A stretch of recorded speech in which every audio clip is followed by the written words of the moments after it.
Also, Asmi, take me back to just before you started your RNT journey. What were some of the series of moments that created your trigger moment for you to say, right, I need to make a change now? So I guess I had just moved to New York City, and I actually did a big weight loss thing on my own. I did keto diet. I started doing like more HIIT training, and I had lost quite a bit of weight. And then I moved to New York City, and with the stress of having a new job, being in a new city, and kind of the temptations of all the great New York City food, I actually gained back everything that I had lost. So I guess the motivation was to get back to where I was before I had moved to New York City. What was the sort of trigger moment where something like it was like damn, I've regained everything back. I'm not where I want to be. I don't like how I look and feel. Was there a specific moment you had? I'm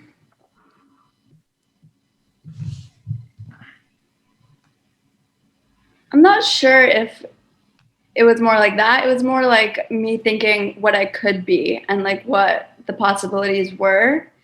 I've always been like a really hard worker and very disciplined. And this, like, you could see this through my career, my achievements.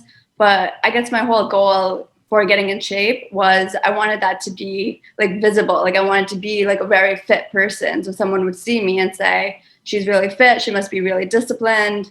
So I wanted to be a little more like a physical indicator rather than just like what I've done and what I've achieved. Yeah. I think that was my initial. Yeah. And how did you feel when you looked at yourself in the mirror at that time? I guess because I had lost weight, I was thinking like, oh, like I used to be this, like I used to be like that. And kind of like really hard on myself, like disappointed that I had let myself go and like didn't have the self-discipline to stay where I was at. Yeah. One of the biggest things that, you're a high performer, you're very career driven and you're doing really well in your career. And one of the hardest things we struggle with is that negative self-talk in that, oh, we could do better, or you've done okay, but you could do more. And yeah, do you struggle with that on a regular basis? Because I know it's something I deal with and I try and overcome. Where I'm like, okay, I should actually acknowledge what you've done, or try and take stock in what you've done. But instead of thinking, no, do better, do better, do better. And did that kind of spin into this? Definitely. Yeah, 100%. I think I have a hard time generally kind of like appreciating where I am and how I've gotten here. And I always look at what I haven't done. And I mean, it's good. It makes me constantly want to achieve, but it doesn't help me like emotionally and like mentally and like spiritually. Like I guess not having that gratitude and not having that, oh, look what I've done versus what have I not done? What do I still need to do? I definitely struggle with that. And like slowly through my journey, it's gotten better. And I would just, in my last check-in, I actually talked about this. I was getting upset that now in the investment phase, I'm supposed to be eating more and getting more gains. And I was upset and I was kind of like writing about how frustrated I was that I wasn't getting PRs as fast as I wanted to. I wasn't seeing the physical change that I wanted to. And then something like clicked in me and I looked through my logbook and I looked at when I started in January, what was my form? What were my videos? What kind of weight was I using? And then I was like, oh, wow, I have come a long way. Like, why am I frustrated? I'm like so farther than I thought I was. And I think that's definitely something like really valuable I've gotten from RNT is just like realizing, because with physical change, that's something you can really measure, something that you can really like take tabs on. Like, this is the number before, this is the number after, or photos even. Like, this is how I looked before, and this is how I look now. And then that kind of forces you to like stay in the present, which definitely it's something I know I need to work on. Yeah, me too, actually. And this is something I was actually talking about on the weekend and with someone, and just saying, like, it's one thing like acknowledging what you've done. It's another thing actually like connecting to it and being like, yeah, I actually am proud of that, or I actually do connect to it. Because like, for example, I can write it down and say, like, I'm proud of myself for doing this. Actually connecting to it is another thing, because in the back of your mind, you're like, well, I could do that. So yeah, I completely get what you're saying. Take us back to, so you're starting your journey in January. You said the New York lifestyle got to you. Yeah. Very, very. We're from London. I'm from London, and it's a very similar sort of vibe here. The New York lifestyle got to you, but yet you decided to make a change. How did you find changing that lifestyle when it came to January 2021? What were some of the problems you were facing at that time in getting the momentum going? So the New York lifestyle, it's really much based around food and alcohol. So to be social, it's like, oh, let's check out this new restaurant. Let's get a drink here. Let's do a happy hour. Let's check out this new bar. And restaurants, like, it's always something trendy, something crazy with the food. And I am a foodie, and I love food, and I love indulging. Food, very central to my life. And so I definitely got caught up in that. And it's like rainbow colored bagels, or like some crazy fusion, or like avocado ice cream cake. Like, New York is full of like the trendiest, like, this is new, let's try something like we've never thought could exist before. And so I really got into that the 6 months before I started RNT, is trying out like all these crazy foods, going to all these happy hours. And so something that I struggled with is that became a big part of my social life. Like, my social identity is, oh, let's do a happy hour during the week. Let's go out during the weekend, and just a lot of food, a lot of alcohol. So that was something I definitely had to struggle with, is making that change. I was like, what is going to happen to my social life? Because I can't go into the New York culture with in my head, like the RNT like lifestyle that I needed to do in order to get to my goals. So what did you do? How did you manage that? It was hard. I tried initially like hanging out with friends and just like not drinking. And it was definitely hard. So then I guess I started like just forming new circles of friends who were more into like hiking, or doing like other like non-alcohol, non-food things. And then eventually I started like hanging out with friends again who were drinking, and just getting more comfortable with saying, oh, I'm just going to have like a soda, or I'm just going to have an appetizer. And I think what really helped is a few of my friends were also doing RNT. And so then we'd hang out together, or I would see what they were doing. Like, they came to brunch, like boozy brunch with a bunch of my friends, and they just came with their own coffee and didn't eat or drink anything, just socialized. And so then I was like, oh, let me do that. And that helped. So I guess the community and seeing what other RNTers were doing, that also really helped. How did you find that, where it was probably maybe the first time in your life where you hadn't just kind of gone with it with the alcohol, gone with it on the rainbow bagels and the avocado ice cream? It's like, how did you notice anything there when you were saying no to these things for the first time? Did you notice anything kind of shifting in your mindset? Did anything start bubbling? Were you getting sort of realizations at that point? Well, I guess, yeah, a lot of realizations. So well, first I realized I didn't need to do all of that.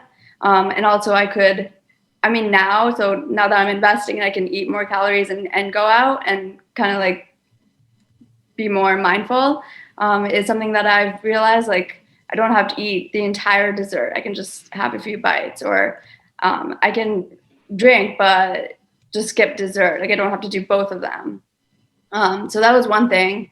And realizing that I can have fun without food or alcohol being the central piece. And also realizing that I think the biggest lesson I learned is it really doesn't matter what other people say or think. Like, it's more what I'm doing is for me, not for them. And I think that was a huge realization, that it's really all about me, not about how they see me and their judgments. And it's funny because then once I got to my goal, those are the same people who were like, oh, now I'm inspired to do that. Oh, now I'm going to stop drinking. Like, oh, like, let's go hiking because I don't want to do like the food and alcohol like activity. And that was cool. It was a cool change because I was so focused on what they thought. And then I started focusing on me and now influencing them, which was unexpected. It always happens, doesn't it? The people that criticize you end up following you. Yeah.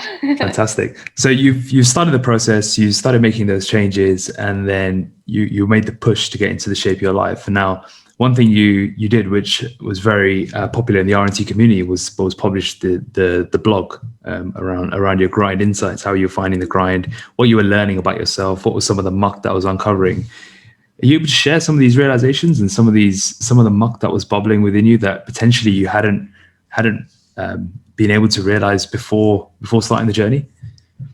Yeah. So I guess when I came up, so muck is when I have like such low energy and such little time because I'm trying to hit my steps and I'm trying to do like low calories. It's like the last couple of weeks of the journey.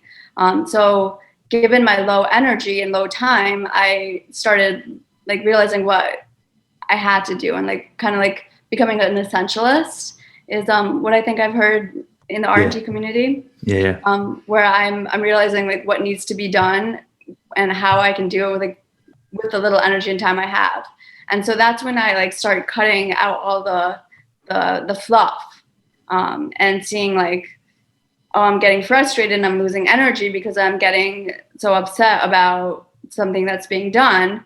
And so then I was like, why don't I say something? Why don't I push for things to be done? Why don't I express what my expectations are? And that's something that I realized I didn't really do before. And that's because I guess I was a people pleaser. I wanted everybody to like me. I didn't want to disrupt like the energy. So I kind of inhibited myself, I guess. I didn't express myself and my desires because I didn't want to hurt anybody. And I wanted everyone to think like, oh, Dr. Sanghvi's the best.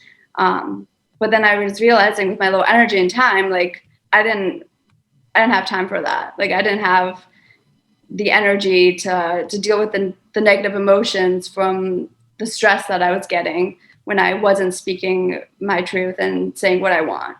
So then I did. I started saying, okay, that's not okay. You need to do this.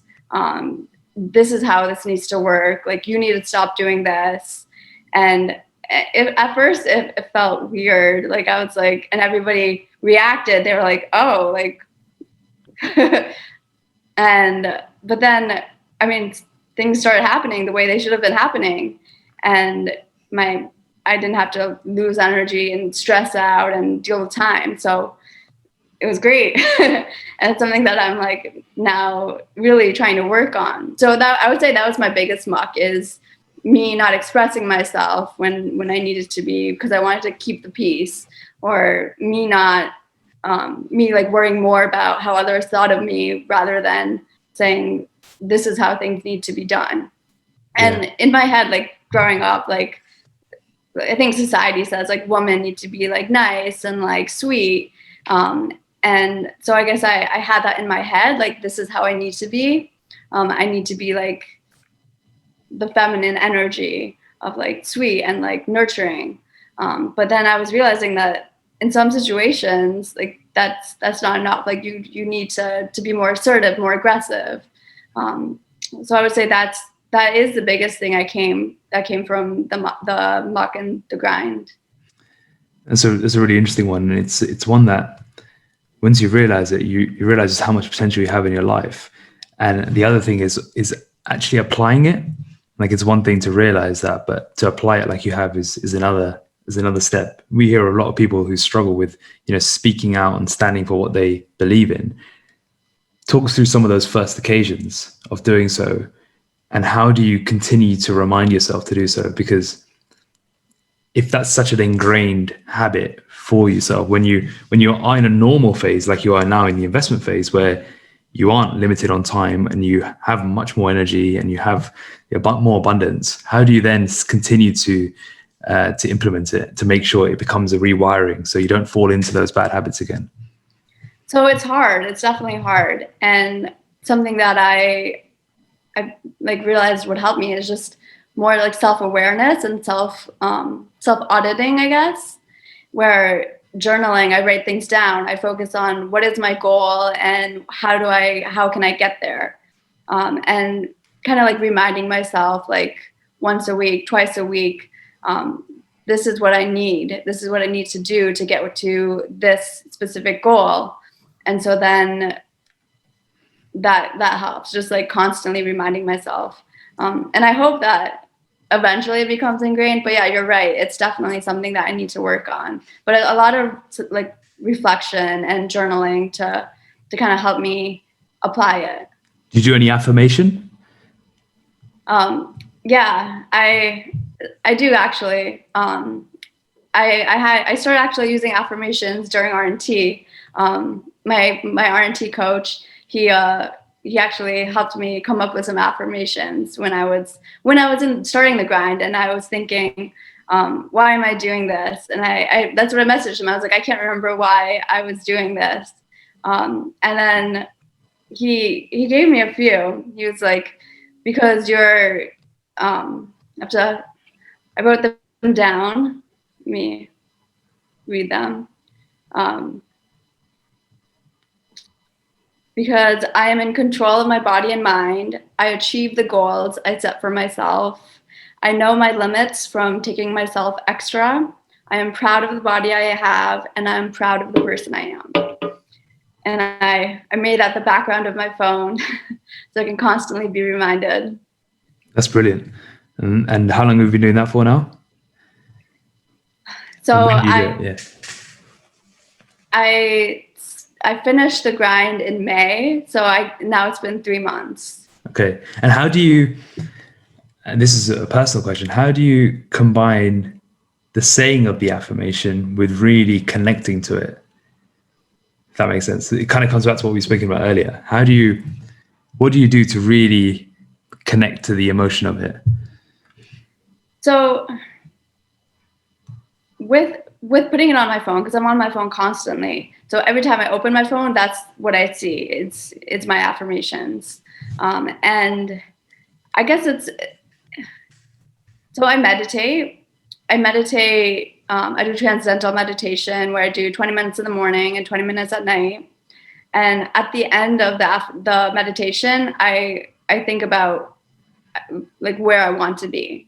So I have like a little bit of manifesting at the end of each 2 minutes, like twice a day sessions.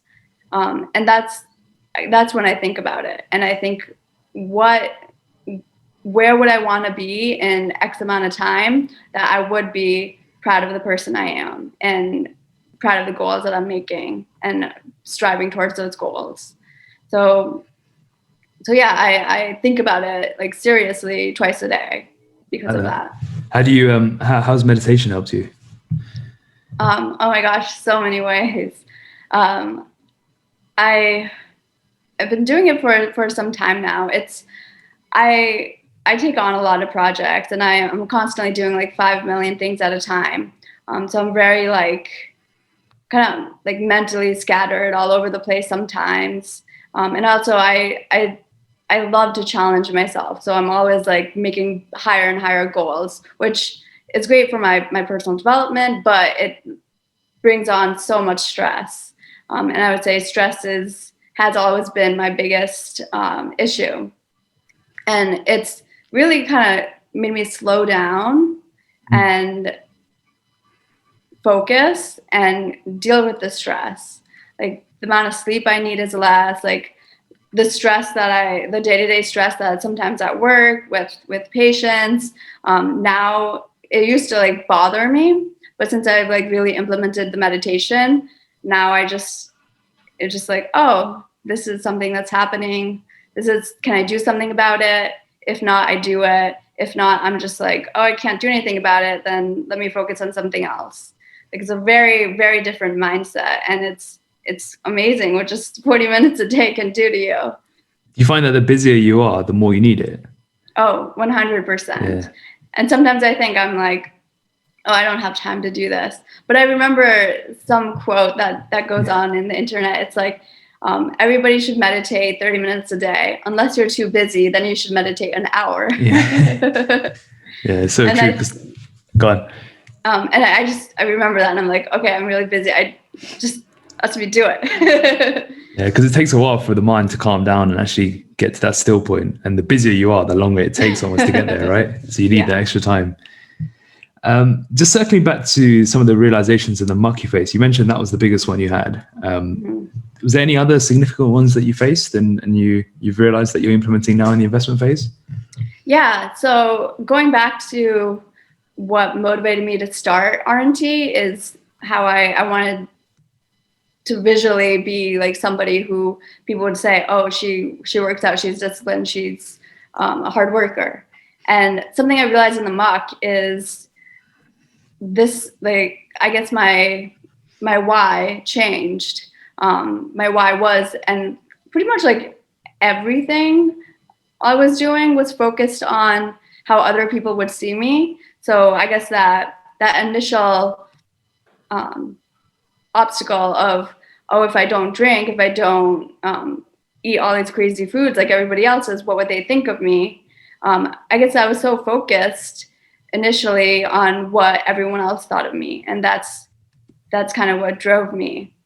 And then when I was doing RNT, grinding, and starting to see that, and starting to focus more on myself and like what would make me happy and how I can get to my goals, and changing my thought from how are people going to judge me if I don't go into the New York social scene to how am I going to feel, like how when I look at myself in the mirror, like how will I feel about myself, and like learning to more be present and like focused on internally. And then when I started doing that, I started like, I would say like that's like when I started doing that, that's when I started impacting more people. It's people were like, oh, I'm inspired to get into shape, and like I'm inspired to stop drinking.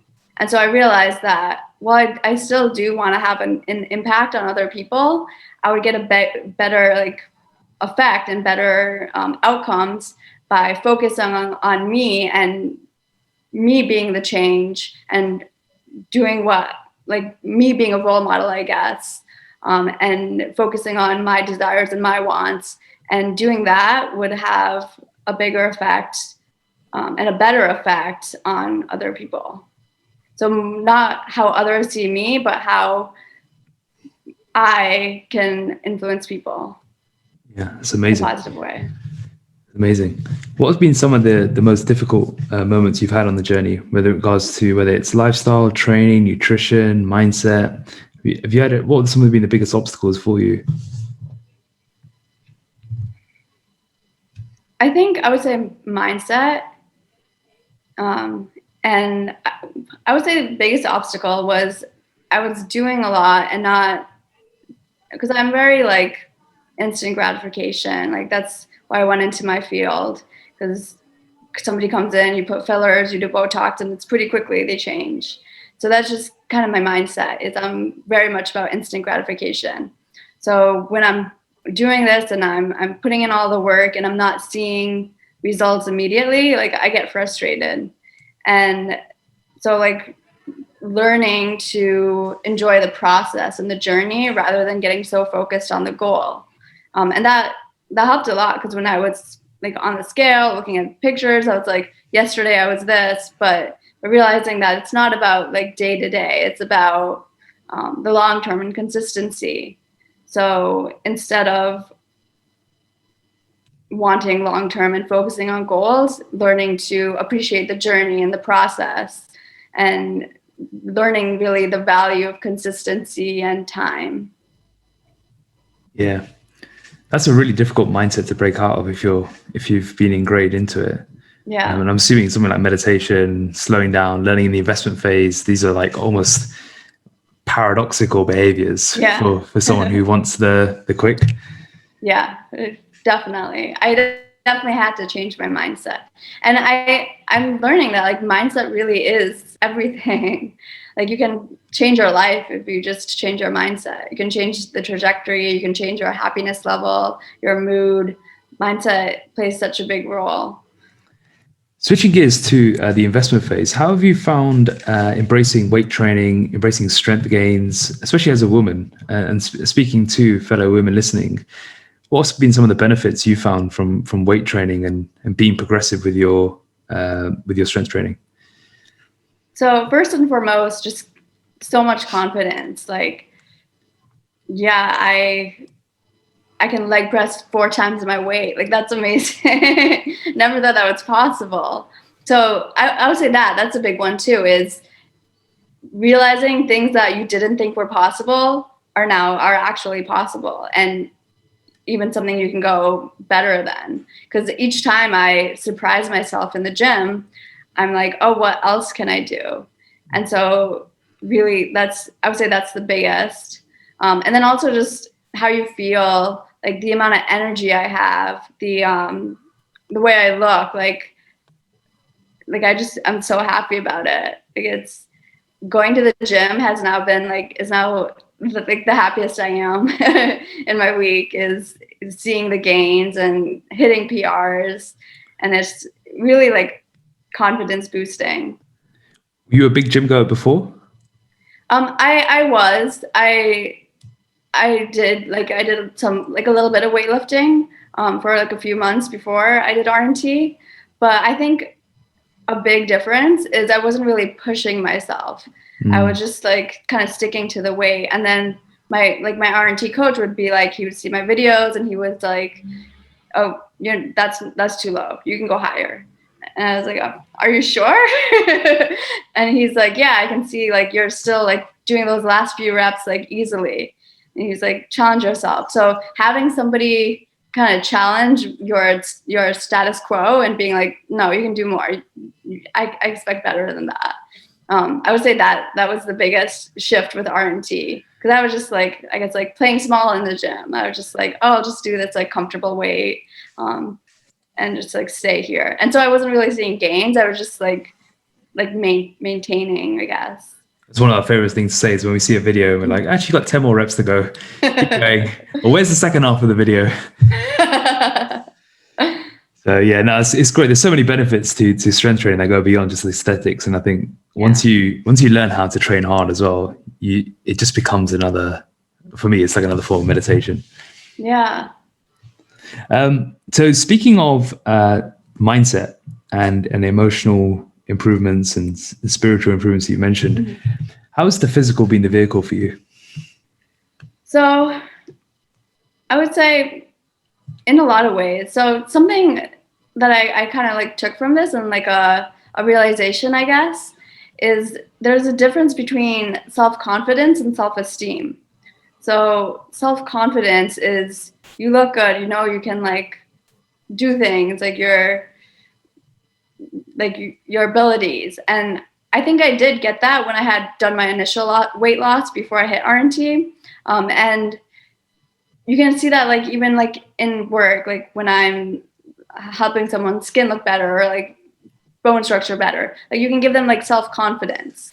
But something that I realized is there's self-confidence and then there's self-esteem. And self-esteem is more like having respect for yourself and like knowing that it's you, it's internal. And that's something that I definitely developed through RNT, is when I realized that I do have what it takes, and it is like I can inspire others by what I do and what I achieve. And that came from RNT a lot because of the educational component. So instead of just like focusing on the fitness, it was a lot of like learning things and like learning, this is why I do this is why I do that. And that's something that helped me kind of with the help of the coach, but like also like internally, I was like, I'm doing this. Like I'm taking these steps. And also I think going through the grind where everything is extreme and like seeing like I can manipulate my hunger levels, and I can create time in my day to hit this many steps, and like having it be more like what I can do to reach my goals. That's when I started being like, oh, so it like I have this possibility, and like I'm doing this, and like that's a really big component, I think, to anything. And I think that's like the holistic view of education and like hitting everything like that kind of stands out from like how I was in weight training and getting to into the shape I wanted before RNT, because it was more like externally focused rather than internally focused. It's amazing. With self-esteem, how have you managed to use your self-esteem now to propel you forward in other areas of your life and become an even higher performer? So a lot of that is thinking about what, before I was like, what's, I don't know, that's a hard question. I guess going back to like how I used to be like more, and something I sometimes still struggle with, like negative self-talk. It's more like, oh, like Asmi, why aren't you like this? Why aren't you doing this? Like, why can't you get there? Having that self-esteem kind of transformed that into more positive talk. Like, oh, I could do this. Like, what else can I do? And kind of breaking the barriers of goals and achievements that are possible. Like, opening up the world of possibilities because I'm so happy with who I am and where I am. Yeah, it's a very subtle shift, but you start talking less negatively yourself, and it's surprising how much better you feel and just freer you feel, because you're not working for the worst boss in the world anymore. Yeah. Being yourself. Just to finish off, if you're speaking to someone who's at the start of their journey now, what's the one piece of advice you'd give them? Trust in the process. Don't get caught up in the day-to-day, like what's happening right now, what the scale said yesterday compared to today. Focus on like the long term and enjoy the process. I think that's something that took me a while to get to, is enjoying the process and not focusing so much on the goals, because enjoying the process helps you stay present and helps you grow. That's really where the growth and self-confidence and self-esteem comes from. Yeah. And for the people who are, I've lost my train of thought there. No, sorry. What is now that you're in the investment phase, what does the investment phase look like for you? What does the future hold for Asmi in the investment phase? So physically, I want to keep going at it at the gym, seeing what's possible with my gains, with my strength gains, my physique, really like working on the muscle building and hitting PRs and expanding again, like what I thought was possible in terms of the physical part of it. And then career-wise, I think approaching dermatology and cosmetic surgery with a similar, the similar way that RNT structured the journey for me. So about mindset and changing the way you think about yourself and the way you think about how you are to the world, like how the world sees you. That is a big part of dermatology. And then also using more of a holistic way to help people get to the skin of they want. So addressing things like RNT did, like with sleep and stress levels and diet and gut and microbiome. And because that all plays like such a big part in any type of transformation, physical, body-wise, skin, and also getting people to develop like the self-confidence from the changes they get, but also the self-esteem, like having them giving education so that they feel the self-esteem and feel that self-respect that they got to where they want with their skin and beauty. I think that's where what I'm taking from RNT and the lessons I learned and applying that to my career. Brilliant. And on the skin part, probably a nice segue there. Mm-hmm. But and shifting you into the expert seat here is what are some of the best things people can do for better skin? So I would say number one is sunscreen. It's ultraviolet radiation is like the number one thing for causing skin aging. And something that's actually new that just came out recently is a lot of us get, like, especially like skin of color, is pigmentation on your skin. And blue light, which is the light that comes from laptops, cell phones, iPads, which now with COVID, we're doing a lot of and spending a lot of time in front of, can actually cause longer lasting and darker pigment. So when you wear sunscreen, make sure it's tinted sunscreen. So it has iron oxide, because the iron oxide protects against blue light's effects on your skin. Oh, wow. I'll tell you a funny story about sunscreen. I used to, so, you know, you get vitamin D from the sun. And I thought, well, if there's so much goodness comes from the sun, why would I want to put on sunscreen?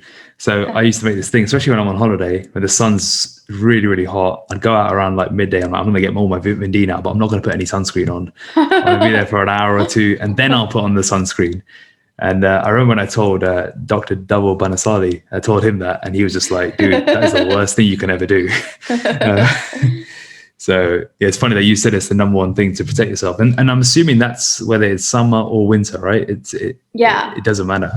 The sun is always shining. And like, going back to like the blue light, like you're always going to be in front of a computer or a cell phone. It's just the way society is right now. So yeah, if you're listening and you're not using tinted sunscreen, get that on your shopping cart. Any final words for the listeners? Just trust the process. You can get there, and realize that what you think you can do, you can actually do so much more.